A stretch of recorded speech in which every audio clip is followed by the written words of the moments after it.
Everyone, welcome back to the channel. मेरा नाम है शिखा और आज हम करेंगे अपनी क्लास 12th इंग्लिश का चैप्टर मेमोरीज ऑफ चाइल्डहुड। इसके दो पार्ट्स हैं, the cutting of my long hair and second part is we too are human being. तो इसी वीडियो में आपको दोनों पार्ट्स कवर करा दूंगी। स्टार्ट करने से पहले 3 इंपॉर्टेंट चीज़, अगर आपको कोई भी डाउट आए तो आप मुझे इंस्टाग्राम पे फॉलो करके डीएम कर सकते हैं। और अगर आपको ये पीडीएफ चाहिए जिसके अंदर आपको नोट्स भी मिलेंगे, इंपॉर्टेंट क्वेश्चंस भी मिलेंगे, प्रीवियस ईयर क्वेश्चंस भी मिलेंगे, मतलब all in one combined PDF चाहिए तो वो आपको मिल जाएगी टेलीग्राम पर। थर्डली, अगर आपको रेगुलर टेस्ट सीरीज में पार्टिसिपेट करना है तो you can follow me on WhatsApp channel 2। तीनों के link, Instagram, Telegram and WhatsApp के लिंक आपको डिस्क्रिप्शन बॉक्स में मिल जाएगी। Make sure you follow on all the 3 platforms.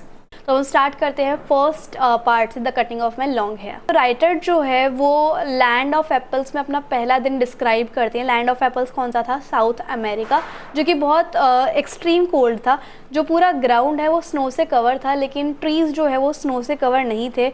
और एक घंटी बजती है, वो इंडिकेट करते कि शायद ब्रेकफास्ट टाइम हो गया है। बहुत तेज़ साउंड थी जो कि बेल टावर से गूंज ब्रेक थ्रू कर रही थी और कानों में बहुत तेज़ लग रही थी, वो सेंसिटिव ईयर्स में। ठीक है, तो उसके बाद जैसे ही ब्रेकफास्ट की घंटी बजी तो सभी के शूज़ की टिप टो जैसी आवाज़ जो है, डिस्टर्बिंग साउंड आने लग गई शूज़ से, जिसकी वजह से जो राइटर होती हैं वो रेस्टलेस हो जाती है। मतलब उनको एक टिप टो खड़ की आवाज़, अजीब सी आवाज़ अच्छी मतलब सहन नहीं हो रही होती है ना।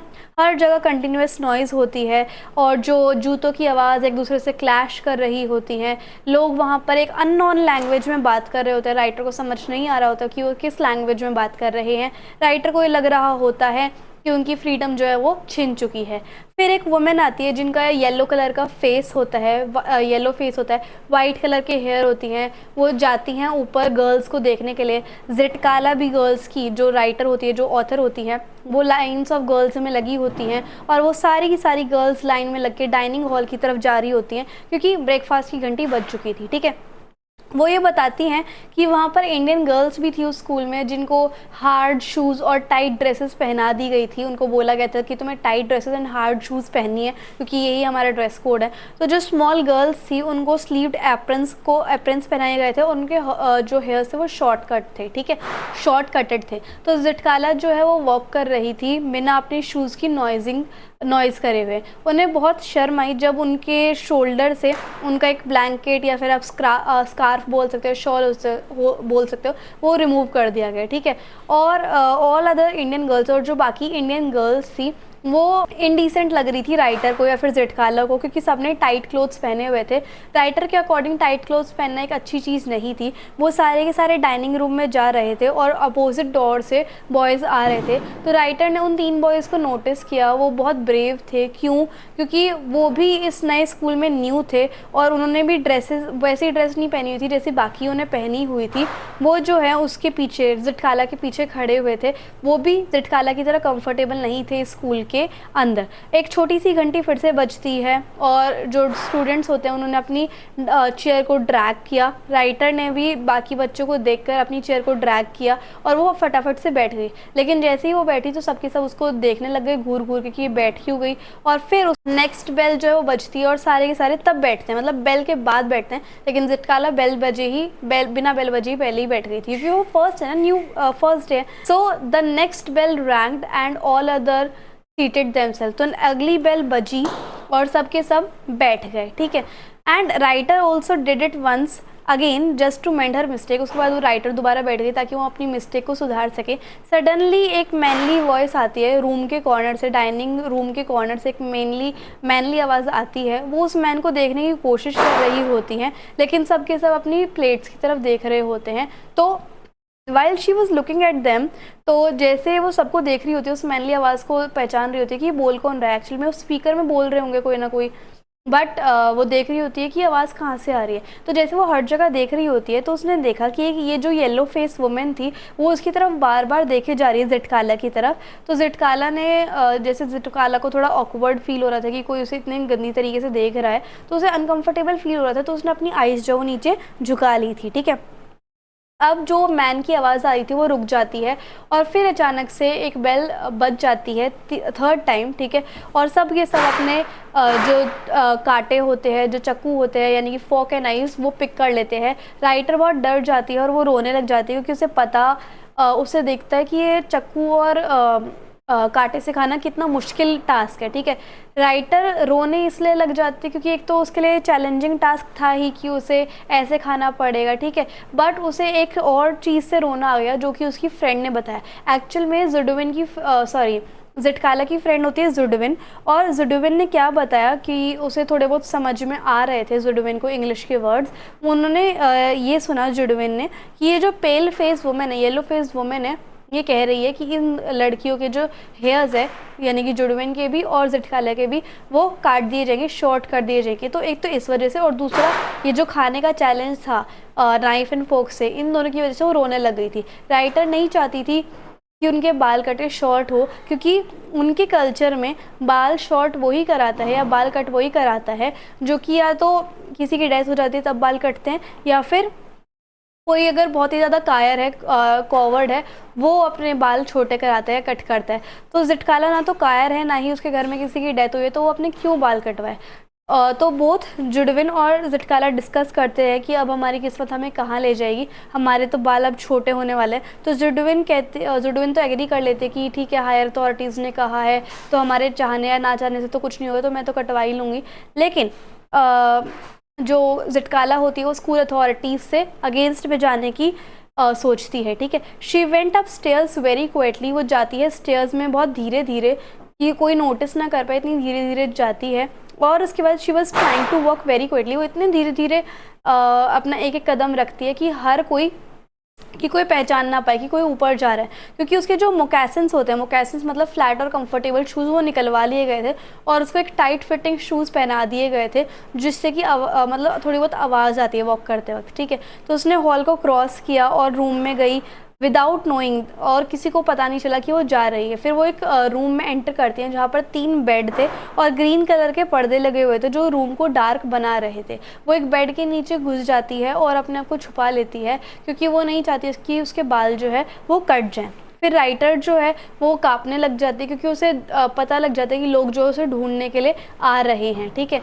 और वो चाहती नहीं है कि मैं जहाँ पर छुपी हुई हूँ वहाँ पर लोग मुझे देख लें। उन्हें बहुत सारी आवाज़ें आ रही होती हैं ज़िटकाला को कि लोग मेरा नाम लेके मुझे पुकार रहे हैं, और जुडविन जो मेरी फ्रेंड है वो भी मुझे पुकार रही है, लेकिन वो किसी का भी रिप्लाई नहीं करती। उसके बाद उसे जो साउंड ऑफ स्टेप्स है वो और ज़्यादा स्ट्रॉन्गर तरीके से सुनने लग जाती है। वुमेन और गर्ल्स, वो जो गर्ल्स होती हैं वो उस रूम में एंटर कर जाती है जहाँ पर वो छुपी हुई होती है। सब के सब ज़िटकाला को ढूंढ रहे होते हैं, कर्टेन्स भी रिमूव कर दिए जाते हैं, फिर उसे ढूंढ लिया जाता है बेड के नीचे से और उसे वहाँ से निकाला जाता है। वो अपने आप को बचाने की बहुत कोशिश करती है, लेकिन उसने दूसरे पर्सन को कुरेदना भी चाहा कि ये मेरे को बचा ले, थोड़ा ऐसे पकड़ा कि कोई मुझे खींचे ना, बट उसे वहाँ से खींच लिया गया और चेयर से बांध दिया गया। ऑथर बहुत रो रही थी, वो नहीं चाहती थी कि उसके बाल कटें। फिर एक पेयर ऑफ सीजर जो है उसकी नेक पे लगाई गए और उसके बाल जो है वो काट दिए। उसने अपना सारा कॉन्फिडेंस खो दिया और उसे लगा कि मेरी बेइज्जती हुई है, और जब से मैं अपनी मम्मी से अलग हुई हूँ पढ़ाई करने के लिए, तब से ही मेरी ह्यूमिलेशन हो रही है। और उसके बाद उससे सारे बैड मोमेंट्स याद आने लग जाते हैं, जिसकी वजह से उन्हें एम्बेरस फील होना पड़ा। लोग उन्हें घूर घूर कर देखते हैं, और वो एक तरीके की पुतला बन गई थी जिसको हवा में फेंक दिया जाता है। बट दिस टाइम, लेकिन अब इस टाइम क्या हुआ, उनके हेयर जो है वो काट दिए गए हैं। उन्हें कायर फील हो रहा है, वो रो रही हैं और वो अपनी मम्मी के लिए चिल्ला रही होती है, मम्मी मम्मी करके, कि सैड मोमेंट्स में उनकी मम्मी जो है उन्हें कंसोल करने आ जाती है, लेकिन कोई भी आज नहीं आया उनके पास कंसोल करने के लिए। किसी ने भी उनका पॉइंट ऑफ व्यू समझने की कोशिश नहीं की। उन्हें लग रहा है कि वो एक झुंड के जानवर की तरह हैं जो कि चराई जाती है किसी और के द्वारा। इसका क्या मतलब है कि कोई ना कोई उन्हें कंट्रोल कर रहा है। तो इस तरीके से हमारा जो चैप्टर है वो फाइनली खत्म होता है। Now we are heading towards our part 2 which is we too are human beings, and अब स्टार्ट करते हैं इसको। सो ये जो लेसन है वो क्या डिस्क्राइब करता है, एक स्टोरी के बारे में जो कि एक गर्ल के बारे में होती है, और वो एक छोटी सी प्यारी सी लड़की होती है, फन लविंग गर्ल होती है, और वो आसपास देखती रहती है कि जिस गली में से वो गुजर रही है उसके आसपास क्या हो रहा है। लेकिन एक दिन उसने एक ऐसा इंसिडेंट नोटिस कर लिया जिससे कि उसको पता चलता है कि हमारे देश में क्या सोशली इवल चल रहा है।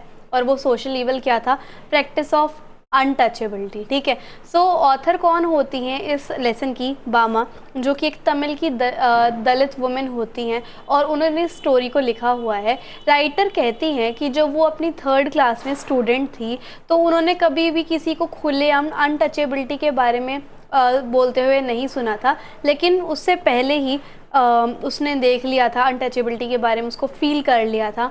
और वो कहती हैं कि ये जो एक्सपीरियंस था ना अनटचेबिलिटी का, ये बहुत एम्बैरेसिंग था, बहुत शर्मनाक था उनके लिए। ठीक है, सो राइटर कहती हैं कि एक दिन जब मैं अपने स्कूल से घर पे आ रही थी तो मेरे पास एक पुराना बैग था और मेरे स्कूल से मेरे घर तक का डिस्टेंस सिर्फ 10 मिनट का था, बट मैं अपने घर तक पहुँचते पहुँचते 30 मिनट लगा देती थी। ऐसा क्यों? क्योंकि मुझे अपना टाइम वेस्ट करना अच्छा लगता था कि स्ट्रीट में क्या क्या चल रहा है, कौन कौन से फ़न हो रहे हैं, गेम्स हो रहे हैं, क्या क्या नई और पुरानी और अजीब चीज़ें हो रही हैं, और शॉप्स में और बाज़ार में क्या चल रहा है, मुझे बड़ा पसंद था मतलब हलचल देखनी। ठीक है, तो राइटर डिस्क्राइब करती हैं कि उन्होंने क्या क्या उस स्ट्रीट में या बाज़ार में देखा। तो एक मंकी परफॉर्म कर रहा था, एक स्नेक चार्मर जो था वो पहले म्यूज़िक बजाता और उसमें से अपने एक पोटली में से स्नेक को निकालता। ठीक है, उसके बाद वो स्नेक वापस अपने बॉक्स में रख देता और फिर दोबारा से धुन बजाता और फिर सांप को निकलवाता बॉक्स में से। ठीक है, एक साइकिलिस्ट था जो कि पिछले 3 दिनों से साइकिल को चलाए जा रहा था और वो बहुत मुश्किल हो रहा था क्योंकि वो 3 दिन से लगातार पैडल कर रहा है, लेकिन अब उससे बहुत मुश्किल हो रहा था पैडल करना क्योंकि वो एक टाइप का कॉन्टेस्ट में पार्टिसिपेट कर रहा था। तो एक इंसान ने उसके जेब में कुछ रुपीज़ का नोट डाल दिया, जिसकी वजह से वो उसे मोटिवेशन मिली कि उसे साइकिल चलाते रहना है। ठीक है, फिर एक मारियाता टेम्पल था, वहाँ पे एक स्पिनिंग व्हील भी था और उसके अंदर एक बहुत बड़ी बेल थी टेम्पल के अंदर। फिर एक जैसे पोंगल फेस्टिवल के दौरान एक पर्टिकुलर डिश कुक होती है, तो एक पोंगल ऑफरिंग भी बट रही थी टेंपल के बाहर में। ड्राई फिश भी थी जो कि स्टैचू ऑफ गांधी के पास बिक रही थी। उसके बाद उसने कुछ स्वीट के स्टॉल्स देखे, फ्राइड स्नैक्स देखे, आगे आगे शॉप्स चल रही थी। ठीक है, और स्ट्रीट लाइट थी जो कि वॉयलेट से ब्लू टर्न हो गई थी। देन द नरिकुवरन जो कि एक साउथ इंडिया की ट्राइब है, वो भी उसे देखने को मिली।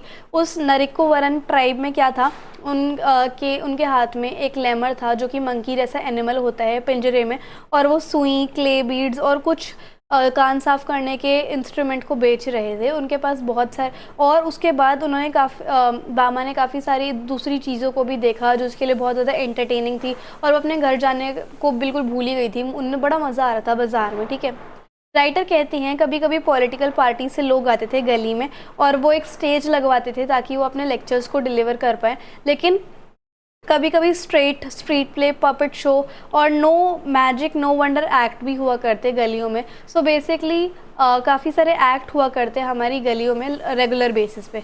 उसके बाद वो बोलती हैं कि अगर कोई स्टेज ना भी लगा होता ना स्ट्रीट में, तो बहुत सारे कॉफ़ी क्लब्स थे बाज़ार में और उन्हें बड़ा अच्छा लगता था कि कैसे वेटर जो है कॉफ़ी को ठंडा कर रहे होते थे एक जग में दूसरे जग में डालते हुए, उन्हें देखना बड़ा अच्छा लगता था। और लोग जो हैं वो अपनी शॉप्स के अंदर शॉप्स के बाहर बैठे हुए हैं, ऑनियन को चॉप कर रहे हैं और वो अपनी आईज़ दूसरी तरफ कर लेते हैं ताकि ऑनियन से उनकी आईज़ टियरी ना हो जाए। एक दूसरी चीज़ जो उन्होंने देखी राइटर ने, वो क्या था, आलमंड ट्री जो कि अभी तक ग्रो कर रहा है, और आलमंड ट्री के फ्रूट जो है वो कौन ले जाती है, हवा ले जाती है अपने साथ। ये साइट्स राइटर के लिए बहुत इंटरेस्टिंग थी और वो खुद को रोक नहीं पा रही थी and she couldn't help her from stopping there. जैसे उसका मन कर रहा था कि वो रुके और देखे जाए, बट उसे अपने घर पे भी जाना था, है ना। शी फील्स लाइक, उसे ऐसा लग रहा था कि मेरे पैर जो है वो वहीं पर बंद गए हैं और वो अपने घर पे नहीं जा पा रही है।